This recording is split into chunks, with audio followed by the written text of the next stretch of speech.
Now, in medical science since centuries, there have been evidences that in camel urine there is therapeutic benefit, there is medical benefit. Right hundreds of years before, we heard of Ibn Sina. Ali ibn Sina, in his book, Zad al-Mad, volume 4, page number 47-48, he writes that amongst the urine of the camel, the most beneficial urine is the urine of the Bedouin camel known as Najib. Talking about the past. In the recent, if you read the article of Professor Dr. Abdul Fattah Mahmood Idris, he writes that in the urine of the camel, there are various benefits for the skin, for the treatment of eczema, for the treatment of boils, of wet and dry ulcers. It can be used for various skin diseases. It also says it can be used for the hair, to thicken the hair, and used against dandruff. There are various scientific evidences, research is done. It may not be as famous, because it's not famous that ChatGPT did not pick it up. But if you go to medical journals, there are. If you read the work done by Dr. Hassam Ali Awadi, he writes that in the urine of the camel, there is treatment for disease of the skin, like eczema, like ulcer. It even thickens the hair, and even treatment of dandruff. And we know that there are various minerals in the urine of the camel. You also have to read the research done by Dr. Abdul Rahman Al-Khurshid, that in urine there is potential treatment for cancer. And this has been published in the Journal of Cancer Treatment, a medical journal. Again, it may not be as famous that the GPT should pick it up. So it may not be commonly known. So there are medical benefits. So this is a hadith which is one of the most controversial in Tibb Nabawi. The other controversial hadith is our beloved Prophet Muhammad said.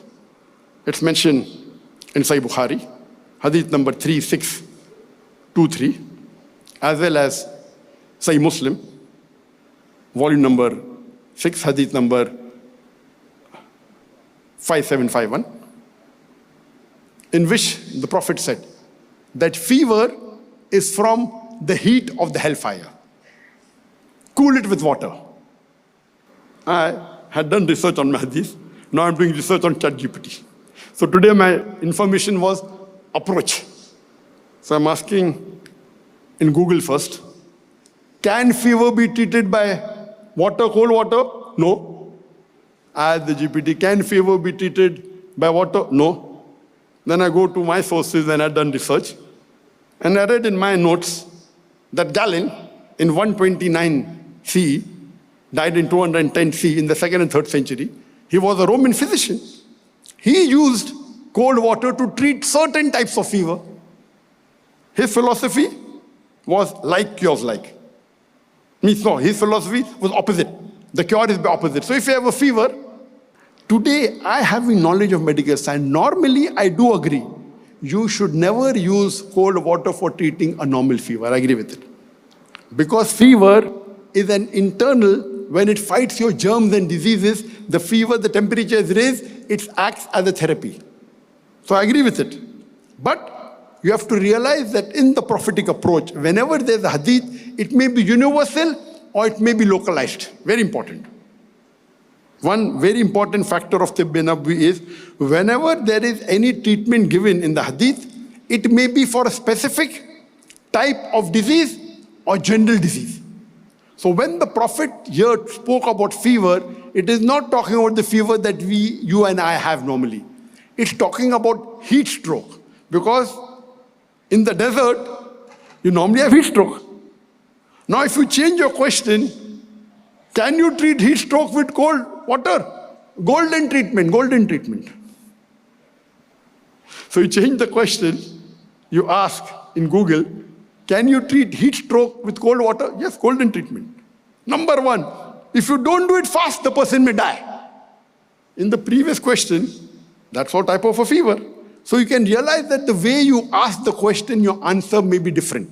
So please don't rely on Google. If the Google goes against the Quran, put the Google in the dustbin.